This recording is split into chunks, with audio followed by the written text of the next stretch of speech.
coming to you from Jezero crater on the surface of Mars. This is Mr. C. Well, my 8th grade friends, it is Monday. Hey, let me show you this. So check this out. Okay, make sure I've got May here. Yeah. Hey, a belated happy 1st of the month. I know you thought of it on Saturday. Come on, admit it. You know you did. Anyway, have a look. And I want to make a point. So here we are, the 3rd of May, right? So then the 10th, the 17th, and then 3 weeks from today, your first test. So I think on the 24th, 3 weeks from today, I think you will take period 1 and period 2 exam. But I haven't seen the official semester exam schedule. Ought to be coming out real soon, maybe this week. So, if it comes out, I'll share it with you. You'll probably have already have gotten it. But anyway, now I wanted to tell you this. I said to you, some of you are going to nail me on this. Let's see, do I have a little sheet on this? Some of you are going to go, come on, Mr. C, you said, do I have it? No, I don't. Anyway, I said to you I was going to get you the general study guide today. But my wife recommended that I not give any study guides out until next Monday. Because she said, you know what, 3 weeks out, they might lose them. So, doesn't matter. We're going to review a little bit each day. I'm going to tell you some things that are going to be on the test. So, wise students, it would behoove them, I say. How's that for a verb? It would behoove you to stick anything I say that's going to be on the semester exams. Have a section in your journal, semester exam questions. Because I'm going to tell you actual, answers to questions that I am going to go over. Anyway, I'm going through a checklist today, so I've got that. So I wanted to tell you about Friday. Friday, you've got a test. And this may be the last, let's see, could it be? Yeah, I think it's going to be your last test. So, and then the semester exam. Now, the following week you might have a quiz, but not a, 50-point, 60-point, 40-point test. So, anyway, this coming Friday, in 4 days, will be your last science test. So that should make you want to get fired up a little bit about paying attention, maybe writing in your journal, maybe triple R'ing a little bit more than you have been. Hey, what is, say, like 10 minutes plus nothing, Mr. C? That isn't nice. Are you suggesting that if I study 10 minutes a night, it'll be an increase of 10 minutes over what I have been doing? If the shoe fits, put it on. You're using these old-fashioned figures of speech. I know. So, anyway, with this test on Friday, and I'm going to tell you some things that are on it in just a little bit.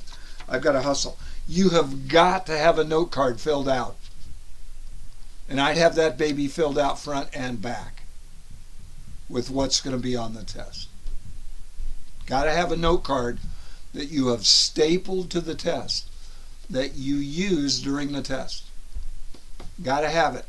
Well, what will happen if you don't have it? Well, let me illustrate with the 7th grade.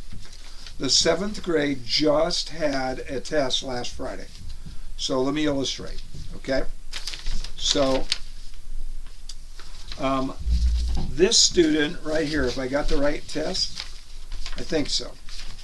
Yeah, this student right here did not have a note card.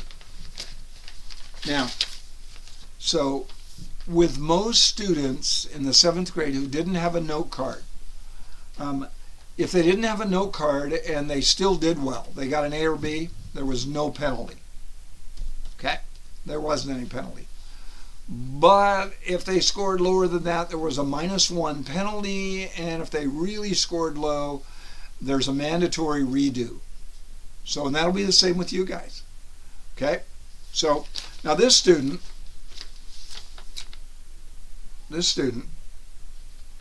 ended up getting a 50 out of 50. No note card. Way to go. Yeah. So probably triple R'd and probably has a good memory. This student had a note card and got an A, did really well. Now I had another test where the student missed. I wasn't going to reveal names. So, but I had I had several students that missed. It was a 50-point test, and they missed in the 20s and no note card. So they're a mandatory redo. So I've stapled or paperclipped a note card to their test. I've given them the test with the actual answers on them, but they've got to load up their note card with those answers from the test, the corrected test. Then they can't use the corrected test for Friday's test. They've got to use the note card, okay, and attach it to, so this will be you. This will be you this Friday. Note card, fill it out, or just use a half weight sheet, okay? Fill it out both sides. Yeah, no worries. So, anyway, so there's the there's the note card alert. I can cross that off and just encourage you to do that. Okay, so next Monday you'll get 2 sets of study guides, and then on the 14th, I think it is, 2 weeks from today, you'll get the 3rd study guide packet for the semester exam. So you will have gotten it 2 weeks ahead and then 1 week ahead. So like I said, I'm going to triple R a little bit every day. So have a look at this. I've got it here somewhere, I think. Yeah, here it is. Semester exam topic so far. So I'm starting a semester exam topic. First, notice what I have on here. Guaranteed. On the semester exam, I'm going to ask you about SSRs. And what does it say in Scripture in Timothy? God wants us to enjoy. It actually says that in Scripture, things He gives us. So let me model an SSR and the enjoyment.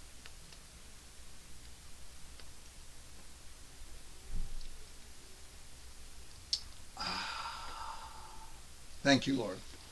So, yum-o.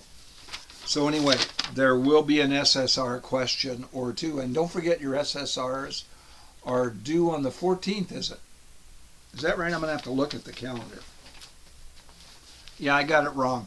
The Mondays are 3, 10, and 17. So on the 10th and 17th, you'll get your study guide packets.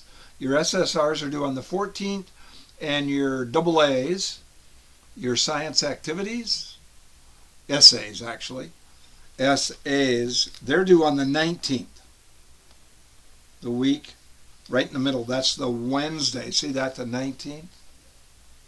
19th, and I changed it to essays. And that last week, we're going to triple R, heavy duty. I'll still teach you a few new topics. Okay, next topic, going to be on the final, Gardener's Smarts. Do you have that to show us? I do. Here it is. Do you remember these? So I'm going to ask you these. Word smart, art smart, music smart, people smart, self smart, math smart, nature smart, God smart, body smart. Did I repeat any? Anyway, I'll ask you for a number of those. How many? I don't know. 4 to 6, probably. Go Tappy package, I'll ask you that. Gifts, opportunities, talents, abilities, physical appearance, purpose, and I can't think of the other P, and made in God's image. So that'll be on there. And then your superpower is all of that. Just who God designed you to be.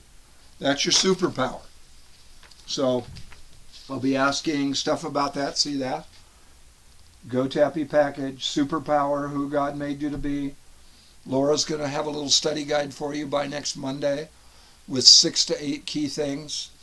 So there'll be some Laura questions. The scientific method is going to be on there. Do I have a copy of it? I do. So here it is. Scientific method. This will be there. Problem. And in just a little bit, I'm going to bring up my computer and I'm going to show you the little problem that we're doing in class. That's kind of fun. Every day I'm going to show you a new roller coaster. And we're going to compare them. We'll compare them for height. So we'll gather data. Their height, how high they drop you from on the coaster, and their speed, the speed that you attain. So you might have a hypothesis about a roller coaster that you think might be the fastest or the highest. And then we've got the control variables. They're all roller coasters. Excuse me. And I don't care if they're steel coasters or wooden coasters. Okay, they're all coasters. And they're all going to be front seat rides, so that's another variable controlled, so you can compare that. And then the one variable not controlled, the different coasters, the independent variable. Okay, and then we'll gather the data, so we'll know at the end which one was the highest, which one was the fastest. And we'll come up with answers. Conclusions. So anyway, this will be in your packet. And there'll be some questions. Are you going to show us actually that coaster? I am. You'll have to be patient with me. Woo, gotta hurry. You have to be patient with me while I pull it up. And then at the end of the period, I'm going to take you to New Jersey. But right now, I'm just going to show you this random coaster. So it won't be long. It's coming. So I'll show you the drop on this one. And here it is. All right, have a look.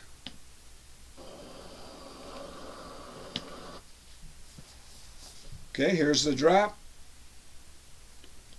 So you can get an idea. By the way, you know I've already said I'm not a roller coaster fan because I do not want to share with everyone else my stomach contents.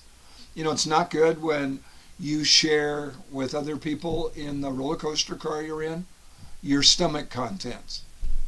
What are you talking about? Spew all over them? Oh, that. Yeah, so, you know, so that's why I'm, you know, not a coaster guy. Okay? All right, here you go.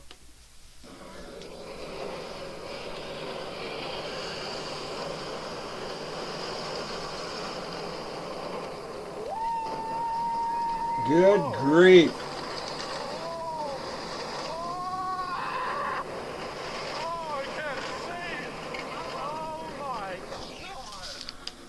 Anyway, there you have that one. Now this one is called the Intimidator, and it's at King's Dominion. I have no idea where that is.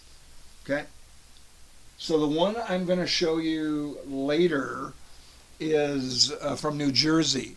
And the one you're going to see at the end of the period is, I wrote it down, what is it? There it is. It's King Daga. Weird name. Okay. So you're going to see that one. And we'll add that to our data. Okay. So anyway, that one's coming up.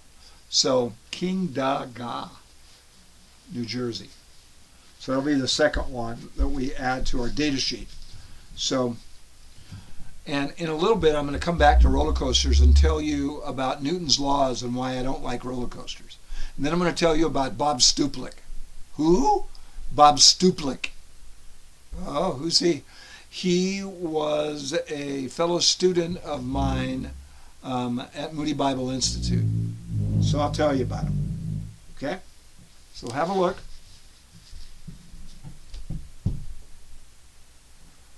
So, scientific method. Proteins will be on there.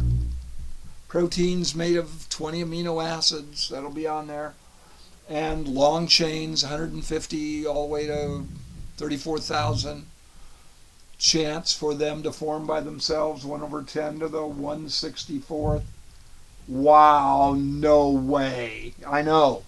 There is no chance. Anyway, there are some topics so far that are going to be on the semester exam.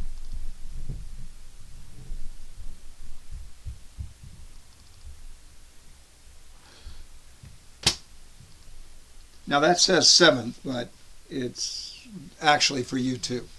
Okay, those general topics. Hey, and if your parents ask you, hey, have you started to review for semester exams? Say absolutely yes in science. That we have. Hey, don't forget points on the table. Don't forget. Have a look still for Orion. You're running out of time. 8:15 maybe. 8:30. It's setting. You might not even be able to find it anymore. Okay, you're looking for Sirius, the brightest star. And then overhead, this is no worries on this one. The Big Dipper's no worries. It's going to be overhead for probably months. So remember what you're looking for. You follow the arc, the handle of the Dipper to Arcturus, the 4th brightest star in the night sky. And then you follow the 2, there it is. The 2 cup stars point to the north to Polaris, above the North Pole. Okay? Write down, I saw Arcturus, the Big Dipper, okay, parent signature, and those points are on the table. So, and I said if you see one of those purple flowered trees, I saw a jacaranda on a sheet of paper, get a parent signature, turn it in, 5 points. Okay? Hey, if you've got a makeup test to make up, get her done. Get it made up. So I'll be coming for you. Now, here's the law of inertia. You know, Newton's first law.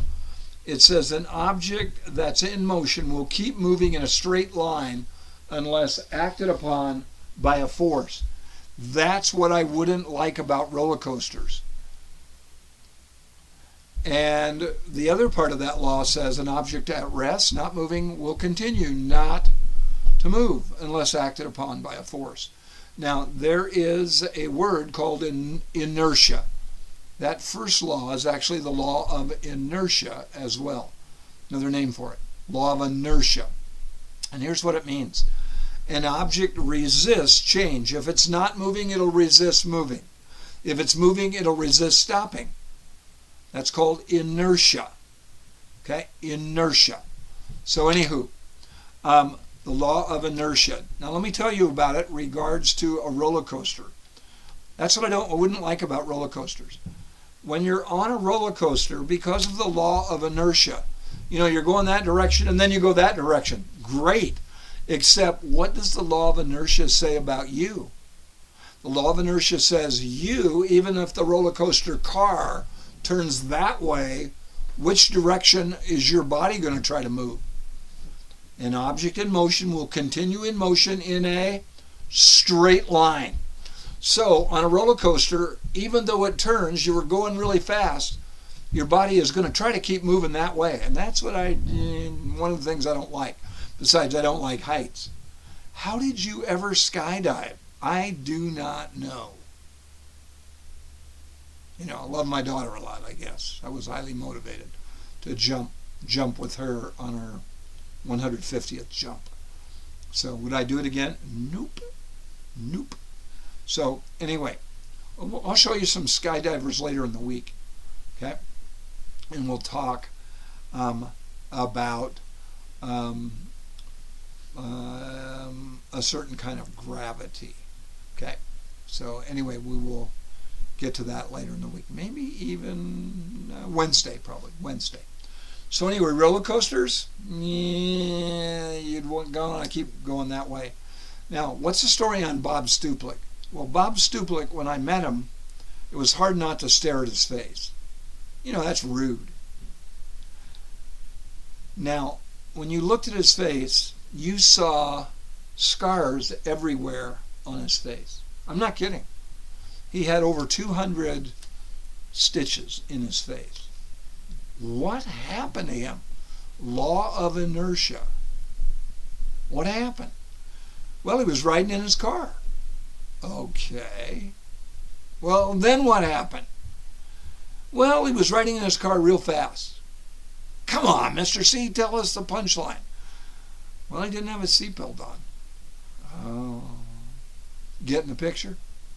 What happened? Law of inertia. He was in a car accident and his car stopped very quickly. And he hit another car, I think. No seatbelt. Lucky to be alive. He's a miracle. He knew it too. Okay? So what happened? No seatbelt and shoulder harness. So what did he do? He was doing, I don't know how fast he was going, 65, 70? He stopped really quick. How fast was his body still going? 65 or 70? And it kept going in a straight line, right through the windshield. He went right through the windshield. Oh, cut him up real bad? Yeah. That's where he got all the stitches. Lucky, he didn't sever, jugular veins in his neck. I mean, he was a miracle, so to see. But boy, he just had tracks all over his face. Law of inertia. That's why you wear your shoulder harness when you're in a vehicle. So get this. When I was born, it wasn't cars. Some cars, a lot of cars, didn't even have seat belts or shoulder harnesses in them. When cars first came out, they only came out with lap belts, just right here. And then it was later, decades later, they came out with shoulder harnesses. You know why? Law of inertia. Here's what happened. If you were in a car accident and you just had a lap belt on, your head would still fly forward in your torso. You'd like that, and you could run into the dashboard or smack the steering wheel and still be injured really badly. So your back could be hurt, probably your spinal cord. So then they started putting in shoulder harnesses so you'd be held in. And also, the airbags, emergency airbags that inflate right away and you smack into them. You can really be injured smacking into an airbag because you're traveling still forward so fast and the airbag is traveling toward you real fast. It's like wham, and just the airbag can really damage you, bruise you. So I wouldn't even be surprised if they're concussions sometimes. So anyway, try not to inflate your airbag anytime soon. Well, you'd have to be driving, I guess, yeah. But your cars have, if you're sitting in the passenger seat, a second airbag. So anyway, law of inertia, it's called. Newton's first law. Okay, how are we doing time-wise? Pretty good. So, I wanted to remind you about the science activities in the back of the room and the microscope activities. You've got to do them, 8th graders. And you got to do them well, and you got to write down, you got to put information on them and answer the questions and make little drawings of what you're looking at in the microscope and label it. Okay, got to do them. It's not an option. How many points? 50 or more. I mean, it's huge. So you got to do them.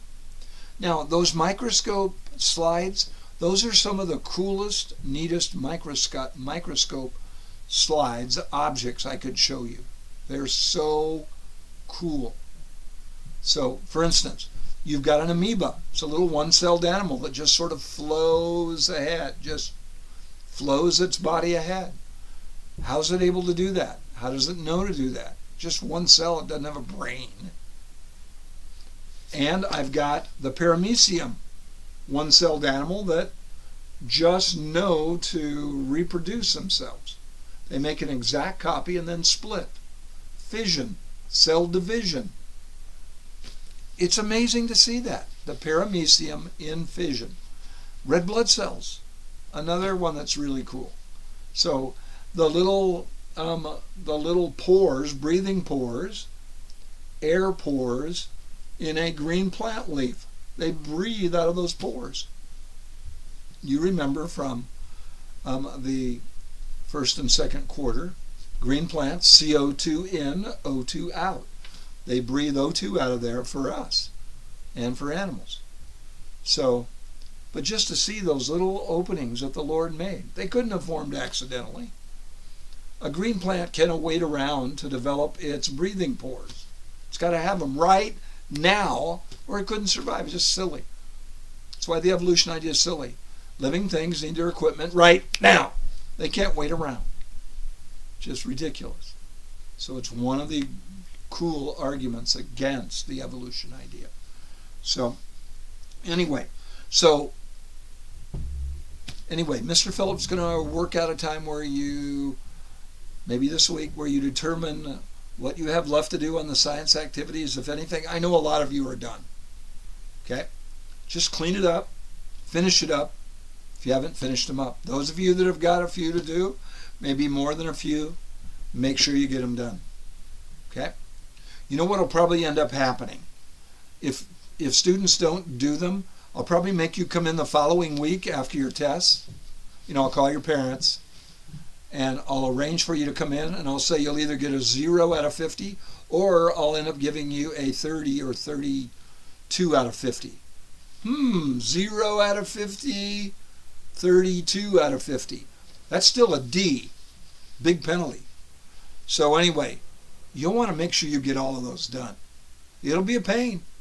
And it'll be a pain if you don't do a note card on the test. It'll be a pain if you don't do well on the test. It'll be redo time on your own time next week. So, and not an option. So, you're being so mean. No, I'm trying to help you get a higher score and get a higher grade. What's mean about that? I'm being nice. Aren't I? Because I care about you. Okay, I'm going to turn you over to Mr. Phillip. And he's got the coaster video. You're going to New Jersey and see King Da Ga. And then I'm going to show you a video about momentum. It's a movie trailer that you're going to see about a runaway train. Momentum. So you look at those two videos and Mr. Phillip.